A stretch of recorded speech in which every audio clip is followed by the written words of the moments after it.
Jornal em Foque. Apoio Unisanta, Universidade do Grupo de Excelência do MEC. Boc News, o jornal gostoso de ler e bom de negócios.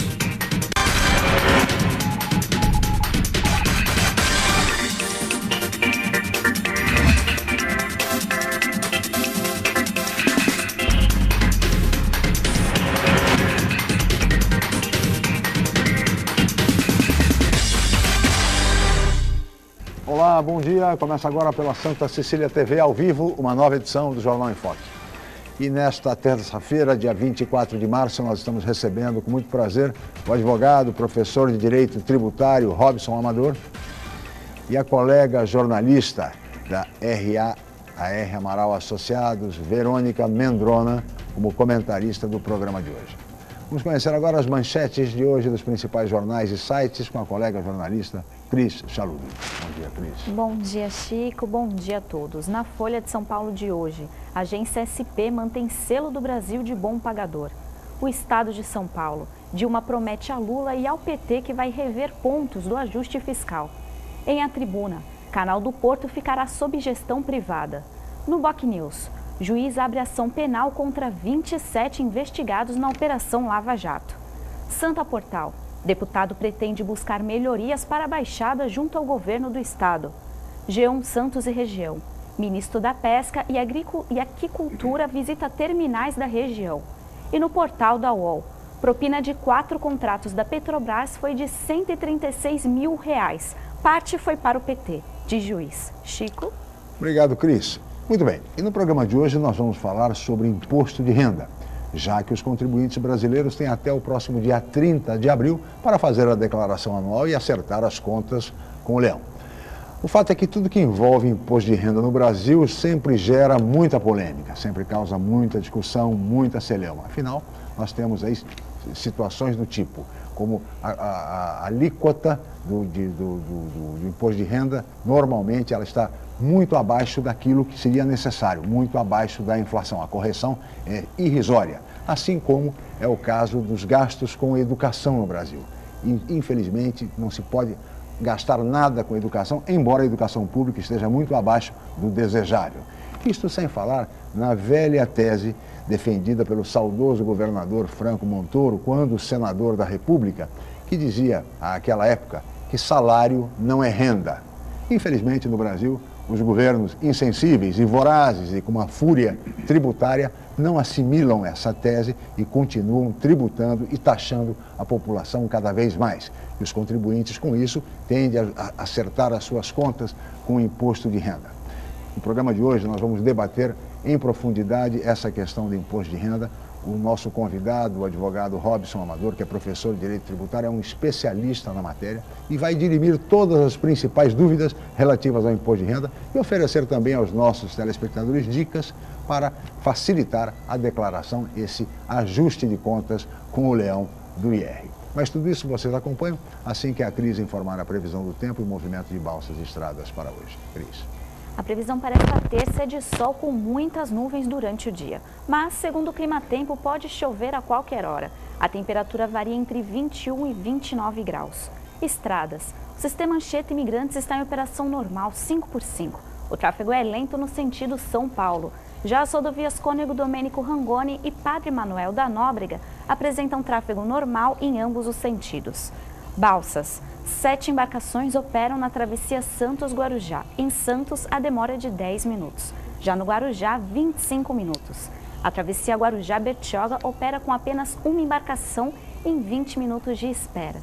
Participe do Jornal em Foque. Envie sua pergunta pelo Facebook, Twitter ou e-mail je@enfoquecom.com.br. A reapresentação desta edição pode ser assistida às 17 horas. Ou então confira a qualquer momento pelo nosso canal do YouTube.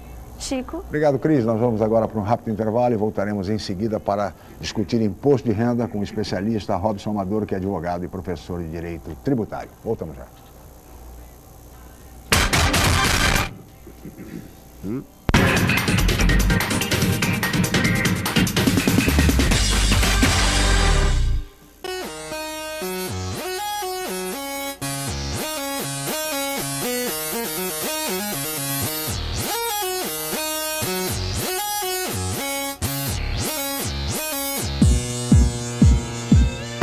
Encontre o melhor caminho para a carreira profissional.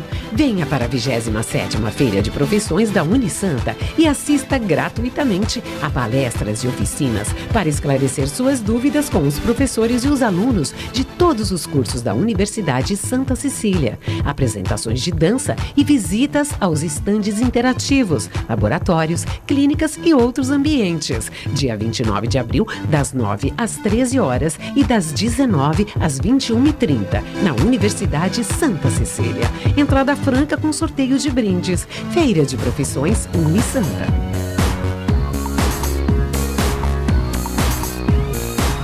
Já se sabe que a comunicação é fundamental para se alcançar o sucesso. Sem ela, tudo fica mais difícil. Mas só uma empresa com experiência comprovada pode oferecer soluções em comunicação adequadas às necessidades de seus clientes, com menor custo e maior benefício. Enfoque, há 25 anos inovando na comunicação regional. Acesse www.enfoquecom.com.br ou ligue 3238-3380. Neste domingo, a partir das 8 da manhã, nono circuito de Sprint Triathlon Santa Cecília TV, primeira etapa. 750 metros de natação, 20 quilômetros de ciclismo e mais 5 quilômetros de pedestrianismo irão agitar a praia da Enseada, em Guarujá. Informações ypseventos.com.br. Primeira etapa do nono circuito de Sprint Triathlon Santa Cecília TV. Uma explosão de adrenalina que vai testar os limites dos melhores competidores do Brasil. Prestigie, torça. Cobertura completa no santaportal.com.br e no caderno regional. Organização YPS Eventos. Realização Sistema Santa Cecília de Comunicação.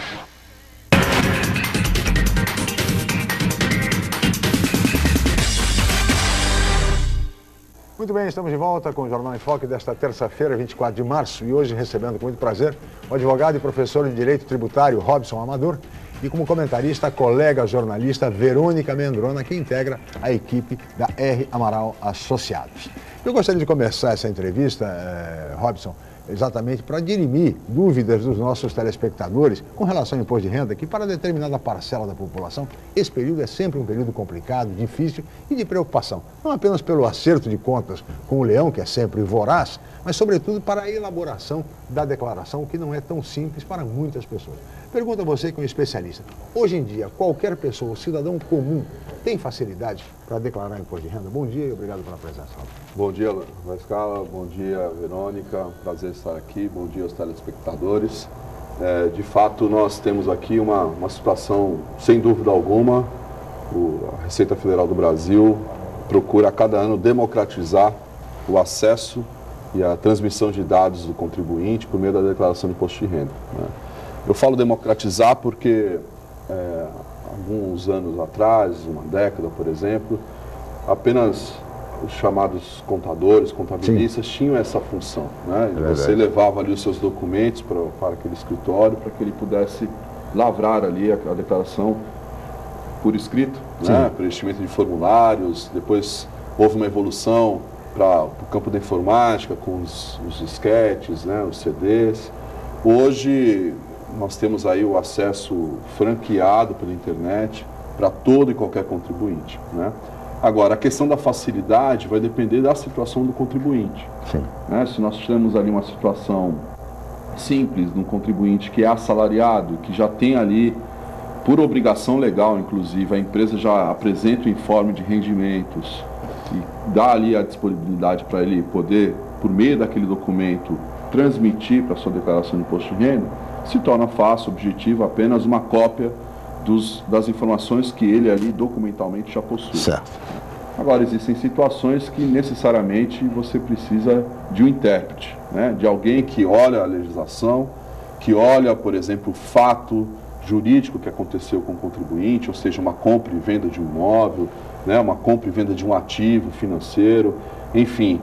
E aí, necessariamente, você precisaria de um especialista, de um contabilista, um advogado, para poder executar, né, lavrar a sua declaração, né? Agora, sem dúvida alguma, uma questão estratégica do Ministério da Fazenda na última década foi criar condições, né, facilitar a vida do contribuinte, disponibilizando serviço, disponibilizando o software, né? Hoje você consegue fazer até pelo seu smartphone, né, o preenchimento e a transmissão da declaração de imposto de renda. Então, sem dúvida alguma, objetivamente, a gente pode alegar entender que avançamos, sem dúvida alguma. Obrigado, Robson. Verônica, bom dia, obrigado pela presença. Bom dia, Chico, bom dia, Robson, Cris, bom dia ao telespectador. Realmente essa questão do imposto de renda deixa todo mundo em polvorosa, né? Às vezes até por uma situação, uma pressa de fazer o imposto, não sabe de algum detalhe. Eu só queria lembrar, eu já fiz o imposto de renda esse ano, já mandei, já está lá com o Leão, o imposto. E eu queria lembrar só duas coisas aí no preenchimento que a gente estava falando aqui antes de começar o programa. O imposto, agora você tem um campo na declaração, mas isso tudo que eu vou falar para vocês está no tutorial, é bom olhar. Tem uma parte quando você abre o programa com as principais novidades do imposto de renda do ano. E você tem um campo agora para colocar especificamente sobre o 13º salário, aquele imposto que incidiu sobre o 13º, você tem um campo específico para colocar. Outra questão é que mudou o regime geral da Previdência, tem um novo CNPJ por uma determinação do Tribunal de Contas da União.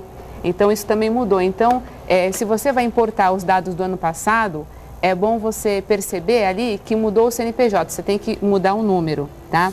Outra questão, falando de imposto de renda, que eu acho importante a gente colocar, que a gente sempre fala do reajuste, né? Ele sempre foi feito abaixo do nível da inflação. Então, isso fez com que, nos últimos 12 anos, de 2003 até 2014, com que as classes mais humildes de trabalhadores tivessem um aumento aí de 38%, pagando aí ao Leão em termos reais. E essa outra questão também que eu acho importante a gente frisar, quando o Chico me convidou para falar sobre imposto de renda no programa, eu fui no site do Tribunal da Secretaria do Tesouro da União para saber quanto que o governo arrecadou no imposto de renda sobre o trabalho, ou seja, esse que vem no olerite de cada assalariado. Então, a gente pode perceber que de 2003 até 2014, nos últimos 12 anos, aí durante o governo do Partido dos Trabalhadores, houve um aumento real de 108%. Isso daí, 108% que eu já estou considerando a inflação do IPCA. Nós saímos aí o governo saiu de uma arrecadação de 19 bilhões em 2003 para uma arrecadação de 74 bilhões em 2014, ou seja, não foi pouco dinheiro. É verdade. Essa é uma situação que o governo está arrecadando cada vez mais, Robson, tá certo? E, no entanto, a população continua tendo que recorrer a serviços particulares, de educação, de saúde, de segurança, enfim. Aonde vamos parar nessa situação? São dois pontos que eu gostaria de destacar a partir desse enfoque que a Verônica nos trouxe. Justamente a questão, primeiro, nós não temos ali uma repercussão, né? Nós não sentimos no nosso dia a dia que esses valores, né, que a Verônica aqui essa arrecadação tenha surtido efeito na nossa vida, né, na nossa vida diária. Então, o maior sentimento da população brasileira é que nós somos tributados como países de primeiro mundo, né? Os países como a Noruega, por exemplo, até um pouco menos do que a Noruega, mas enfim. Mas nós não temos a repercussão, a retribuição do Estado na vida do contribuinte, com saúde, com educação, né? Então nós continuamos a pagar para a iniciativa privada proporcionar isso a nós, através de um plano de saúde, através de um serviço de segurança. Hoje não é mais luxo você ter no seu condomínio, na sua casa, um serviço de monitoramento eletrônico. Isso tem um custo. Esse custo não pode ser deduzido, fique sabendo da sua declaração de imposto de renda. Né? Deveria ser, porque se você tem e necessariamente precisa ter esse acesso a esse sistema de segurança, porque você se sente fragilizado com a segurança pública. Né?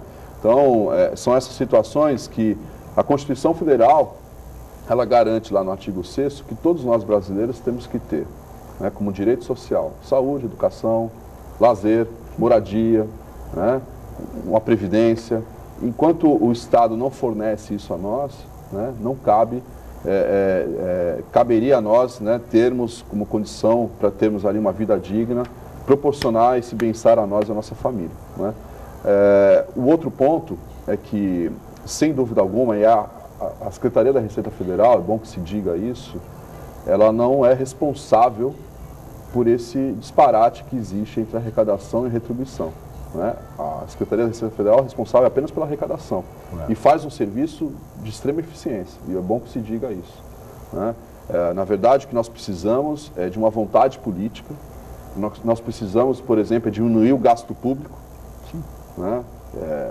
Nós percebemos quanto que o país gasta e gasta muito mal. Nós estamos falando aí desde o início do governo Dilma, está nos telejornais, em toda a mídia, a questão da necessidade do ajuste fiscal, mas em nenhum momento foi falado, foi prometido que iria reduzir o gasto público. Reduzir o número de ministérios, reduzir o número de comissionados. Perfeito, isso tem um custo. Né? Então, nós não pensamos, por exemplo, uma reforma tributária se nós não pensarmos também em economia do gasto público, né? Como, por exemplo, redução de ministérios. Então, no final das contas, quem está pagando essa conta somos nós, brasileiros, classe média principalmente, porque, veja, se essa correção dos últimos 13 anos que a Verônica mencionou aqui, se houvesse essa correção da tabela do imposto de renda com base nos índices da inflação, pagaria aí imposto de renda apenas então somente as pessoas que oferecem, por exemplo, acima de R$7 mil.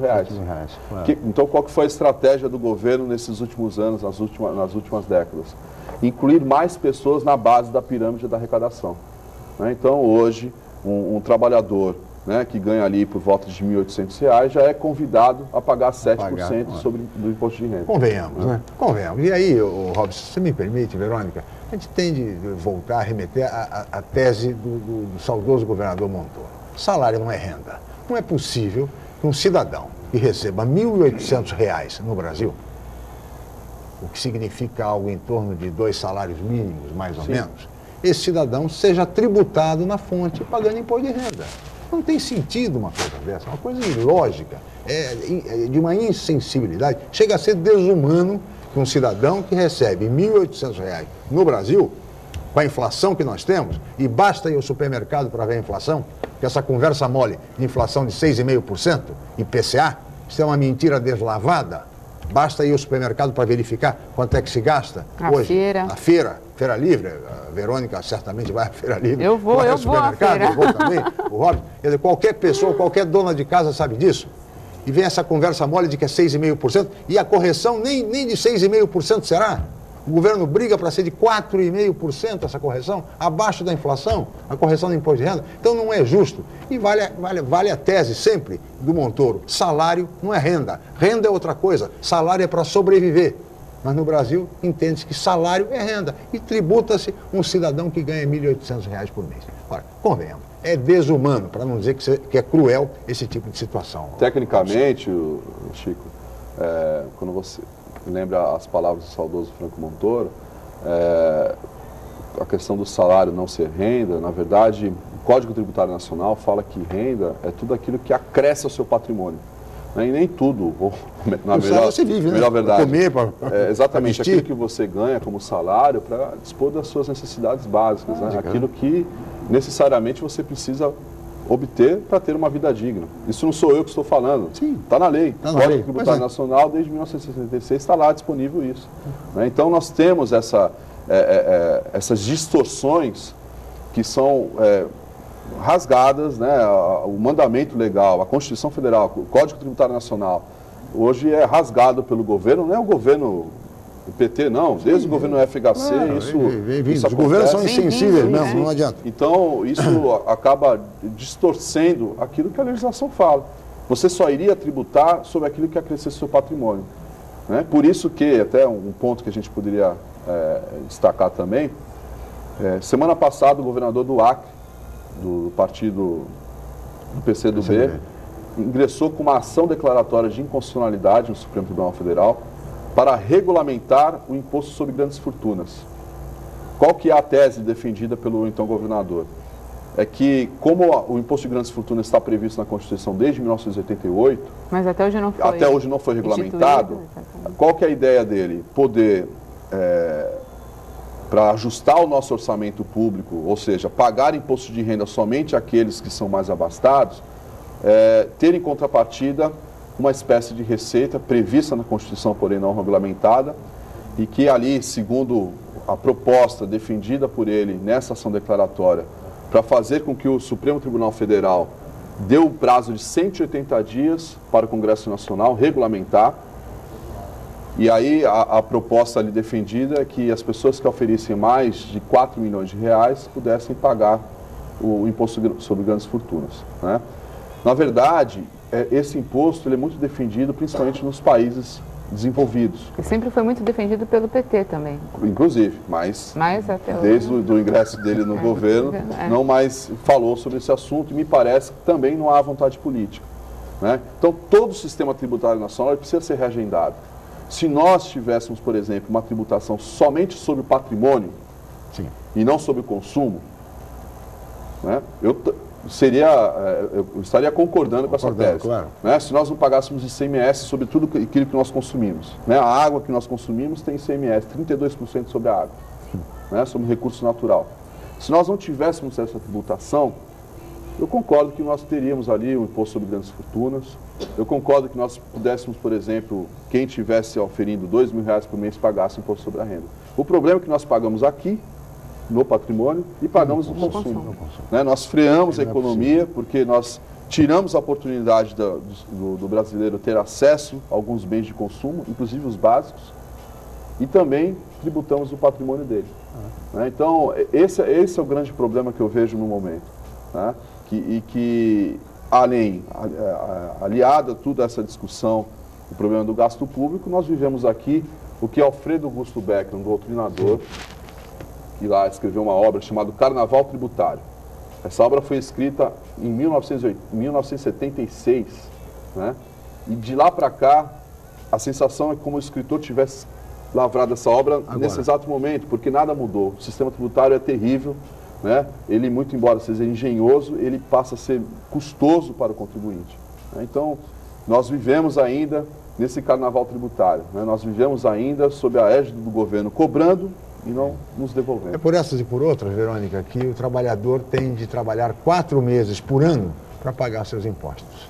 É o equivalente, quer dizer, trabalhamos 4 meses por ano só para pagar impostos. 1/3. Verônica, 1/3. Outra incoerência que eu quero citar aqui é que na declaração de imposto de renda, a Dilma assumiu esse mandato falando que esse mandato é o mandato da pátria educadora, né? Mas a gente não vê muita coerência entre o discurso e a prática, porque se fosse tão pátria educadora assim, a despesa com educação ela não teria um limite individual aí que está na casa de R$ 3.375, ou seja, quem, por exemplo, tem um filho que faz faculdade de medicina, pagar o quê? Uma mensalidade? É mais de 3 mil. Não é? Mais de 3.500 uma mensalidade? Quer dizer, eu acho, e na saúde, no caso, na saúde você pode deduzir integralmente o valor. Eu acho que isso também é mais um outro absurdo. Você não pode colocar uma escola de inglês, um curso de inglês do seu filho na declaração de imposto de renda, quer dizer, os absurdos... Olha, Robson, eu gostaria que você comentasse essa questão dos gastos com a educação e os descontos, enfim, que é uma questão fundamental e que ninguém entende por que isso acontece, né? No próximo bloco. Nós vamos para um rápido intervalo, voltaremos.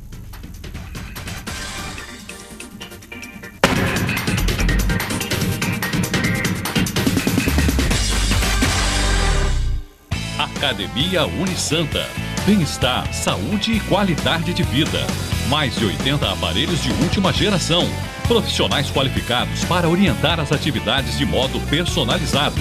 Ambiente agradável com muito conforto para todas as idades. Musculação é na Unisanta. Academia Unisanta.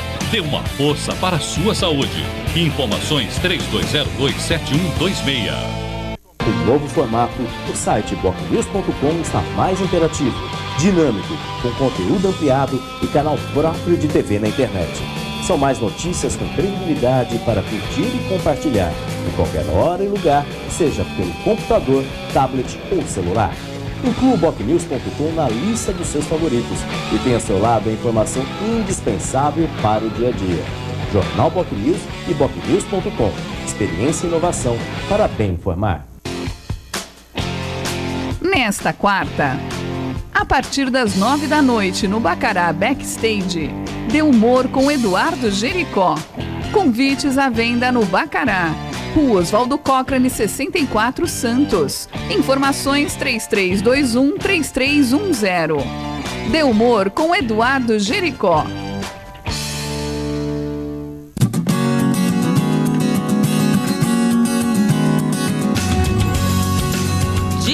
economizar água. Conserte vazamentos e feche bem as torneiras. Um gotejamento, por exemplo, pode desperdiçar cerca de 40 litros de água por dia. Troque a mangueira pelo balde na hora de lavar o carro. A economia pode chegar a 180 litros. A Santa Cecília TV colabora com o meio ambiente.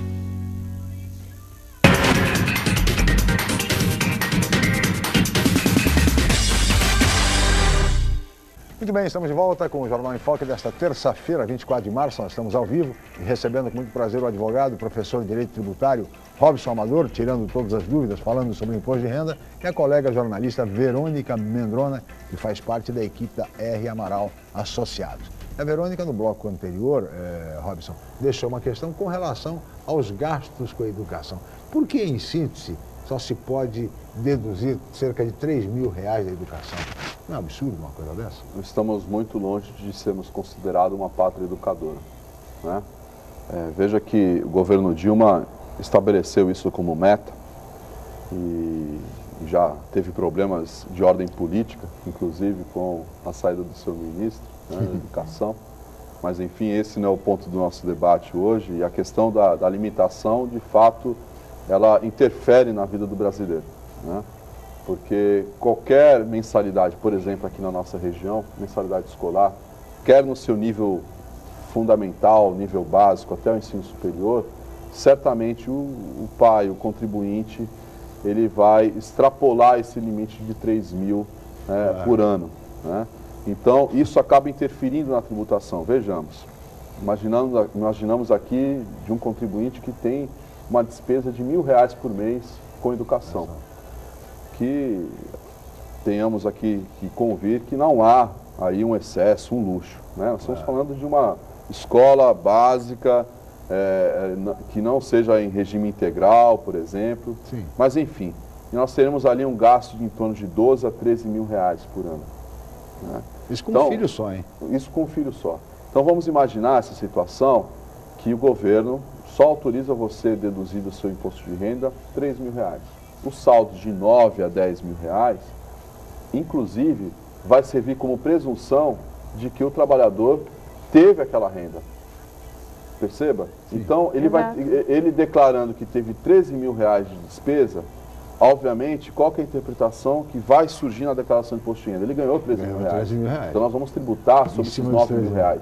E R$9.000 não foi acréscimo patrimonial, como diz o CTN, né? Foi despesa. Ele ganhou, ato contínuo, efetuou uma despesa. Saiu, claro. Né? Então, essa é uma distorção, né?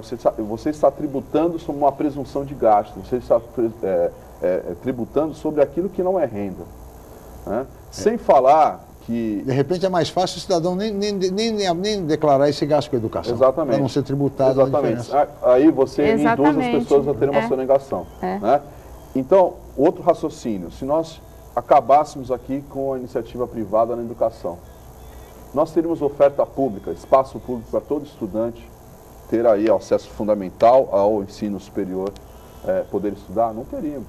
O governo não proporciona, né? Nós não temos, por exemplo, vagas para futuros jornalistas na Universidade de São Paulo, por exemplo. Não temos, né? Precisamos socorrer a iniciativa privada. Então, em razão do governo não dispor dessa condição, assim como na saúde, e aí volto a falar da Constituição Federal. Se a Constituição falou que saúde e educação estão no mesmo nível de importância, por que para a saúde, por exemplo, né, para a pessoa que queira fazer, por exemplo, uma cirurgia estética, ou então uma plástica, enfim, né, eu posso deduzir integralmente? Olha a mensagem, né, que o governo passa para nós contribuintes. Vale mais a pena resolver nossas questões estéticas do que resolver a questão de discussão. E às vezes aquela pessoa que não consegue, que se esforça, faz um sacrifício no seu orçamento para pagar R$1.000 de faculdade, R$1.500 de faculdade ou escola para o seu filho, quer dizer, ela não tem nenhum tipo de vantagem. E a pessoa que, por exemplo, diminuir o nariz, ela tem muito mais vantagem desse aspecto. Que está sobrando para fazer, que quem faz uma cirurgia estética é porque geralmente está sobrando dinheiro para fazer. Quer dizer, você beneficia os mais ricos, em tese, né? O governo nos traz uma mensagem, né, mesmo que de forma implícita, né, de que não está muito interessado na instrução, né, dos nossos jovens. E a pátria educadora, como fica? Robson, peço licença, porque a Cris agora tem uma pergunta no telespectador. Cris, por favor. Mas antes da pergunta, eu gostaria de retificar a manchete da UOL. Ela disse que a propina de contratos da Petrobras foi de 136 milhões de reais e não 136 mil, como eu li no início do programa. Mas, bom, vamos à pergunta da Ana, da Aparecida. Ela tem 73 anos, é pensionista desde agosto de 2013 e nunca declarou imposto de renda. Ela ganha R$ 2.300 por mês. Ela quer saber se ela tem que declarar o imposto. Como aposentada, né, ela está isenta, né, acima de 65 anos, está isenta de pagar o imposto de renda. Entretanto, ultrapassando o limite de R$ 1.700, ela tem que efetuar a declaração. É o caso. Ela efetua a declaração, só que o campo onde ela estará informando a sua remuneração vai ser no campo de rendimentos isentos, né? Porque a declaração de imposto de renda, as pessoas pensam que apenas somente tem essa obrigação quem ganha acima de R$ 1.700. Não é isso. O governo ele quer saber também a sua evolução patrimonial. Então, também estão obrigados a declarar quem ofere rendimentos isentos, quem possui patrimônio acima de R$ 300 mil. Mesmo que você não tenha renda, não tivesse renda, não tenha ali a renda comprovada no exercício de 2014. Então, não temos como nós fecharmos essa resposta sem conhecer dados específicos da nossa telespectadora. Importante que ela consulte lá um contabilista, né, para entender, por exemplo, a evolução patrimonial dela. De repente ela tem um bem, tem um imóvel, né, enfim. É importante que ela se socorra desse profissional para poder, de repente, tirar essa dúvida. Ou até mesmo, como a Verônica falou, entrar no site, se tiver acesso a isso, da Receita Federal, www.receita.fazenda.gov.br, né, vai lá, você tem lá toda uma informação específica para o imposto de renda, para se analisando se o caso dela, né, de fato, ela estaria obrigada ou não a acertar as contas com o leão. Até porque essa senhora nunca declarou. Assim, seria a primeira vez que ela primeira declararia, vez. então daí uma certa dificuldade e a dúvida muito pertinente está respondida pelo Robson. Agora, Robson, eu queria aproveitar, já que tivemos agora a participação de uma aposentada, que tipo de dicas, de recomendações você daria para os aposentados? Veja, com relação à declaração de imposto de renda. Prestar muita atenção, isso que a Verônica chamou como destaque no primeiro bloco, né, a questão do CNPJ, porque havendo divergência de qualquer algarismo do CNPJ, já vai conduzir esse aposentado para a malha fina, né? E muito embora a malha fina não seja ali um bicho de 7 cabeças, é um procedimento de fiscalização, de qualquer forma traz um transtorno, ou vai trazer um transtorno para o aposentado, de ter lá que levar a sua documentação, de poder atender a fiscalização. Então esse é o primeiro ponto que eu queria destacar. Preste muita atenção, né, porque ao momento que você importa os dados da última declaração para esse ano, você tem uma mudança no CNPJ da Previdência Social. Tá? O outro ponto também importante, se caso nós estamos aqui diante de uma situação de um aposentado que sofre de uma doença grave, sim, né, uma doença de coração, né, um problema tecnicamente chamamos de neoplasia maligna, né, um câncer, né, ou qualquer outra espécie de doença grave, que a legislação estabelece ali uma relação de doenças graves, é importante que ele, caso essa pessoa ela receba, né, rendimentos acima do rendimento considerado como isento, ela procure o órgão da Receita Federal, né, para poder preencher ali um formulário, levar o seu laudo médico, por exemplo, para poder ser considerado isento, independente do valor que você venha a oferir como renda. Sim. Obviamente, se isso não aconteceu em 2014, ele não pode declarar como rendimento isento o fato dele ter uma doença grave. Lógico. Isso vai ser uma providência que ele tem que tomar para o ano que vem. O ano seguinte. Estará livre ali, né, da obrigação com o governo. Tá? Então, fica a dica, né, de você procurar, se você sofre de um problema de saúde, né, e procura lá a Receita Federal, você vai preencher um formulário, vai levar laudos médicos, comprova a sua situação clínica, né, para que você fique isento do pagamento do imposto de renda. Porque, Verônica, a situação do aposentado é tão difícil no Brasil, porque além do aposentado já enfrentar o dissabor do fator previdenciário, que já, com base na expectativa de vida, que já toma um percentual considerável do aposentado, que já ganha mal, que já recebe mal. Além disso, o aposentado, se ultrapassar esse valor de isenção, ele ainda paga imposto de renda. Pagou imposto de renda a vida inteira, se aposenta e do provento da aposentadoria ainda incide o imposto de renda, sem falar no fator previdenciário. Quer dizer, é demais. É demais. É demais. Quer dizer, o cara pagou o imposto de renda, foi na fonte a vida inteira. Quando ele se aposenta, ele continua pagando imposto de renda. Quer dizer, a fúria tributária no Brasil é uma coisa assim realmente maluca, né? Completamente desumana.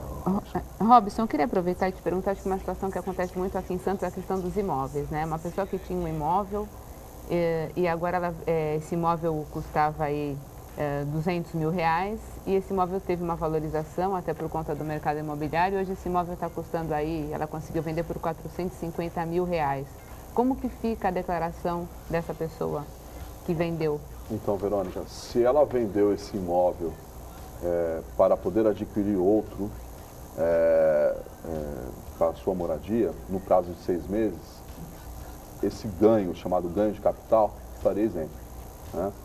Se ela ultrapassou esse prazo, esse tempo, e ela estaria sendo convidada, né, a pagar 15% sobre o lucro que ela teve, né? Então, são duas situações importantes. Primeira, com relação ao tempo, e segunda, com relação se aquele imóvel para seu uso próprio, né? Se eu tenho um outro imóvel, por exemplo, para investimento, e houve essa acréscimo, que, como você bem lembrou, não é difícil, né? O problema da especulação imobiliária, inclusive, trouxe... Né, trouxe mais esse problema aí na hora da declaração.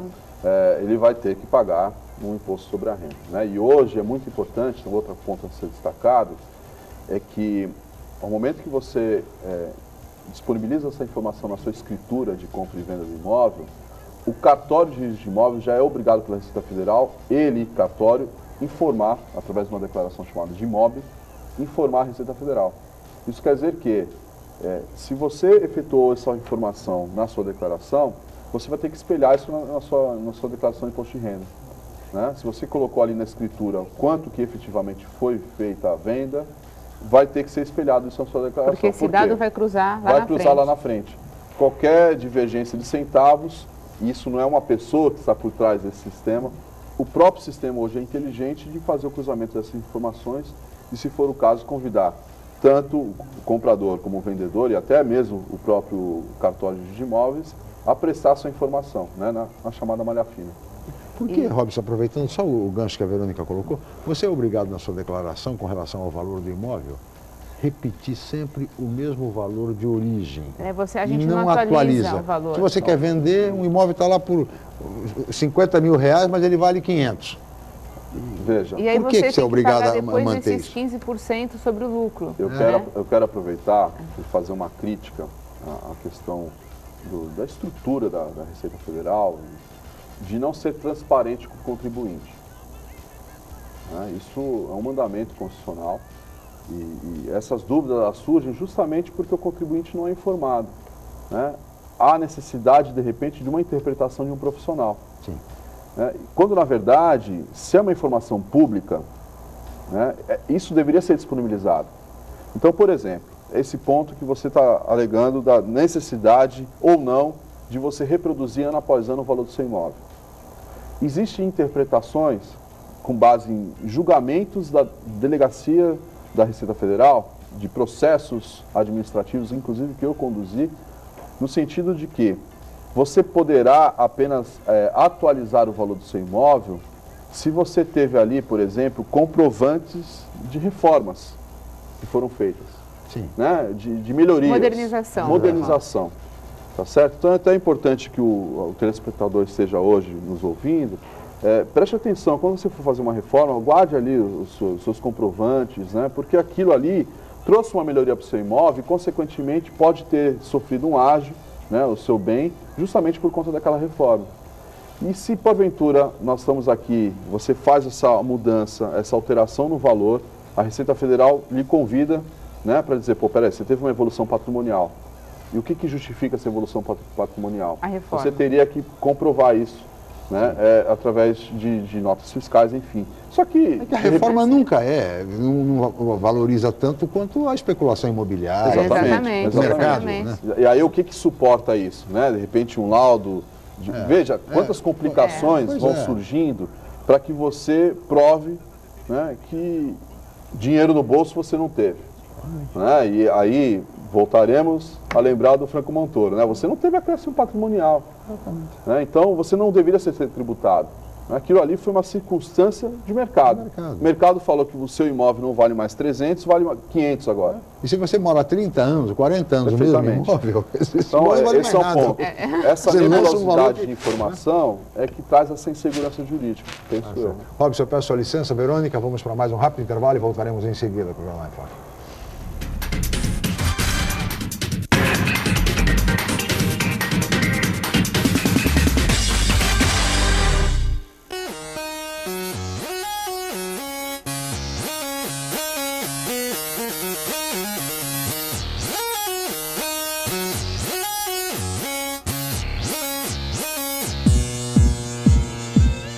Encontre o melhor caminho para a carreira profissional.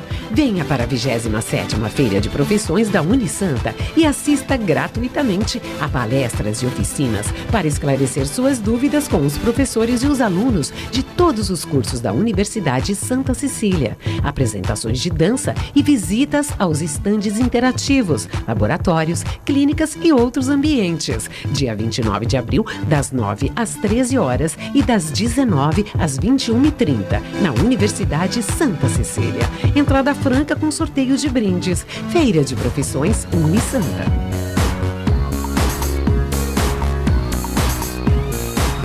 Já se sabe que a comunicação é fundamental para se alcançar o sucesso. Sem ela, tudo fica mais difícil.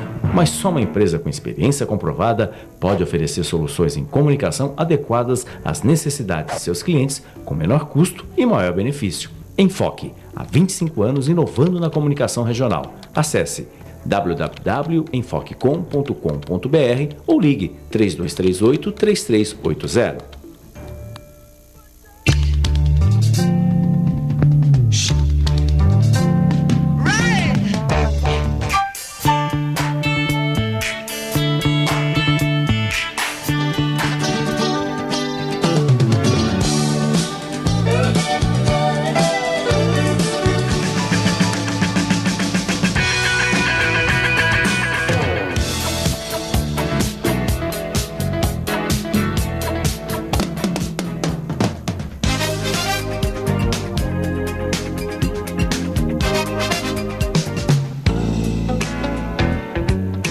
Santa Cecília FM, cheia de novidades no ar.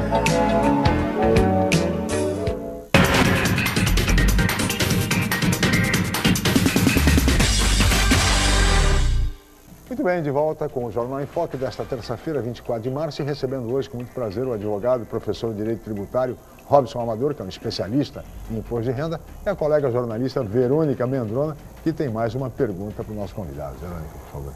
Robson, gostaria de saber qual a sua opinião nessa nova legislatura, se avança a discussão da reforma tributária, especificamente nessa questão que nós falamos sobre o imposto sobre grandes fortunas e também do que foi muito comentado, o imposto sobre valor agregado, que substituiria o ICMS.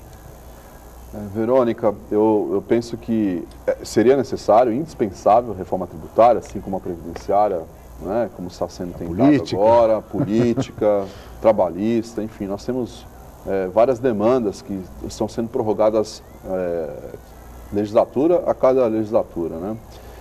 Veja, eu penso que uma reforma tributária consistente, ela partiria, como eu falei no primeiro bloco, de uma diminuição de gasto.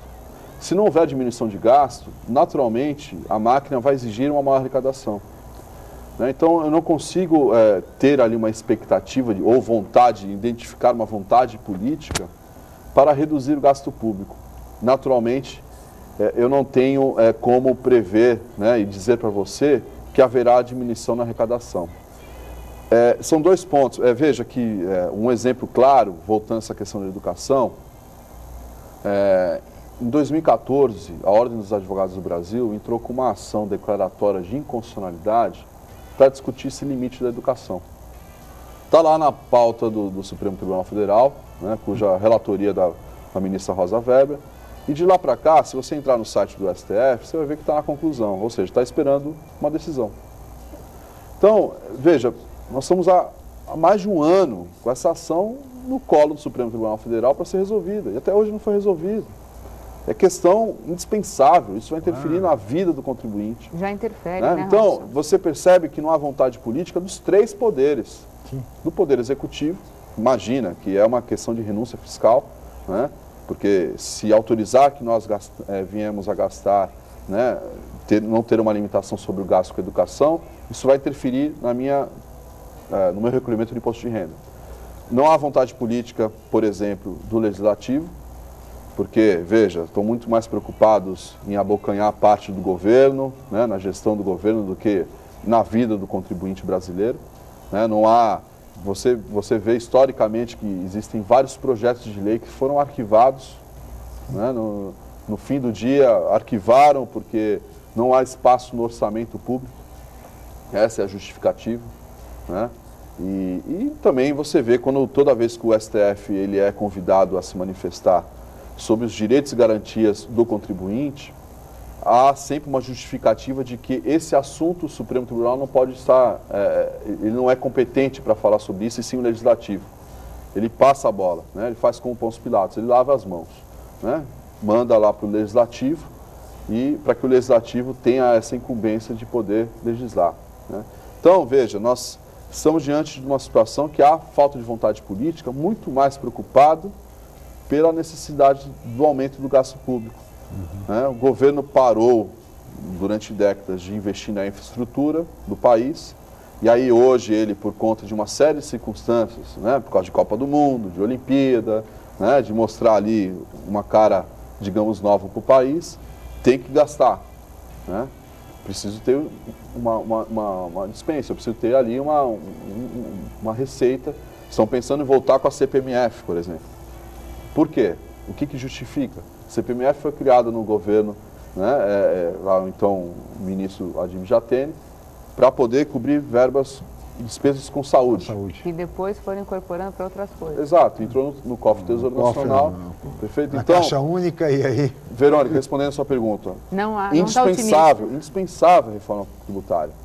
Né? Melhorar, acabar com a guerra fiscal. Cada estado, por exemplo, tem uma legislação de ICMS. Impõe-se um pacto federativo. Exatamente. E isso não aconteceu e não tenho, confesso, esperança que venha a acontecer. Nem com a pressão popular, que a gente vê nas ruas com insatisfação. Veja... Não vai instigar, nem exatamente. dessa forma. Digamos que eu teria ali um pouco de esperança por conta disso. Né?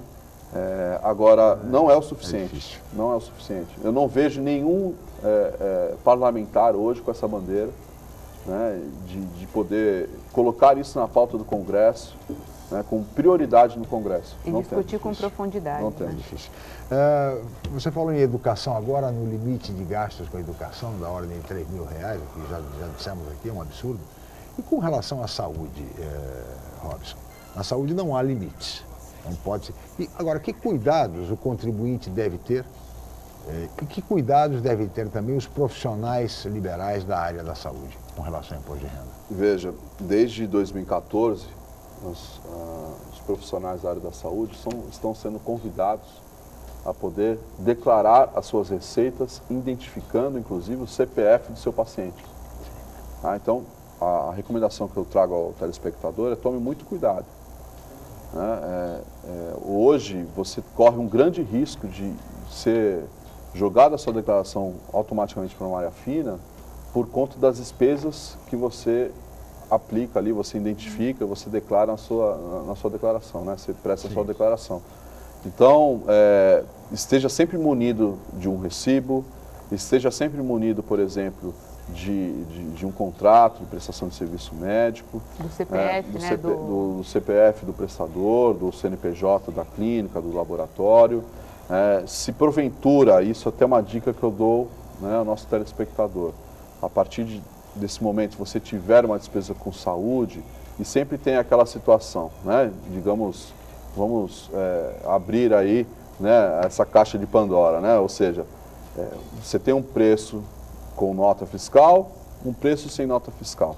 Exatamente. Né? Não caia nisso. O dentista faz muito isso, né? O que você faz? Você paga com o seu cheque nominal, mesmo que ele não queira dar a sua nota fiscal. Né? Por quê? Se lá na frente a Receita Federal te convidar, você pede ali, né, uma cópia, né, do seu cheque para a instituição financeira, você fala, não, está aqui a prova concreta de que eu paguei aquele valor.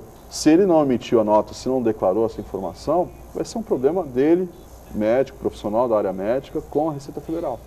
Né? Então, essa é uma dica que eu deixo com o contribuinte, porque é um elemento de prova que a Receita Federal aceita em casos semelhantes a este. Né? A cópia, pagamento com cheque nominal. É um cheque nominal. Né? Então é importante que cruzado, para que você tenha ali a demonstração que houve essa despesa. Né? E para os profissionais da área médica, tome muito cuidado, né, de você poder acompanhar ali seu livro caixa, se você como pessoa física ou, de repente, como pessoa jurídica, de lançar todas as receitas que você vem a oferir. Né? Verônica. Eu só queria falar, nós comentamos aí da reforma tributária, só queria deixar aí um lembrete para o telespectador.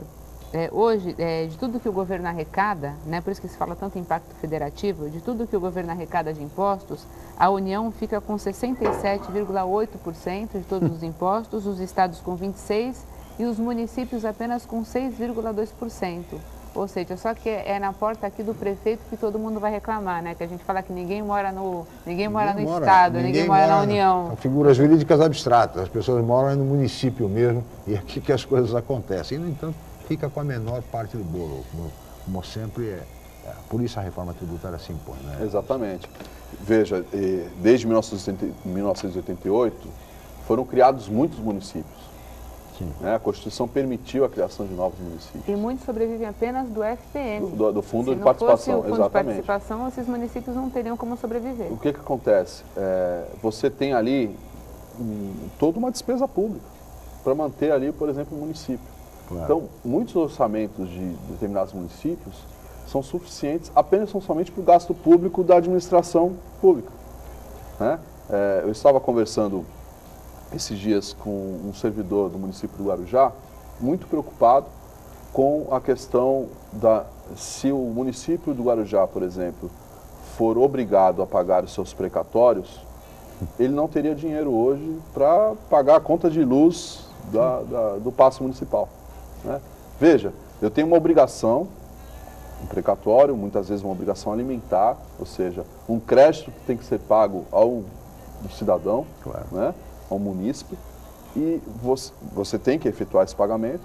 Do outro lado, você tem uma necessidade pública, né? Você não tem receita.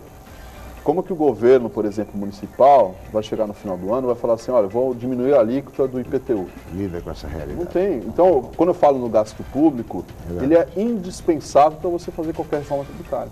Muito bem. Professor, temos muito mais a conversar, o senhor sabe, o tema é um tema interessantíssimo, a pauta também é extensíssima, mas somos limitados pelo tempo, estamos chegando ao final desta edição do Jornal em Foco. Eu gostaria de agradecer muito a presença do professor Robson Amador, que é professor de Direito Tributário e advogado. Muito obrigado, professor, pelos seus esclarecimentos. Chico, eu agradeço a oportunidade, o privilégio, Verônica, sobretudo por poder prestar um serviço à coletividade, né, ao telespectador. E fica a dica aqui para você acertar o quanto antes suas contas com o Leão. É a dica do especialista, portanto. Verônica, obrigado pela participação. Eu que agradeço mais uma vez. Verônica Mendrona, da R. Amaral Associados, colega jornalista, professor Robson Amador, e também a colega jornalista Cris Chalub e toda a equipe. Agradeço a todos, a você, especialmente telespectador, pela atenção e audiência. Amanhã estaremos de volta em mais uma edição. Mais uma vez, muito obrigado e até amanhã. Jornal em Foque. Apoio Unisanta, Universidade do Grupo de Excelência do MEC. BocNews, o jornal gostoso de ler e bom de negócios.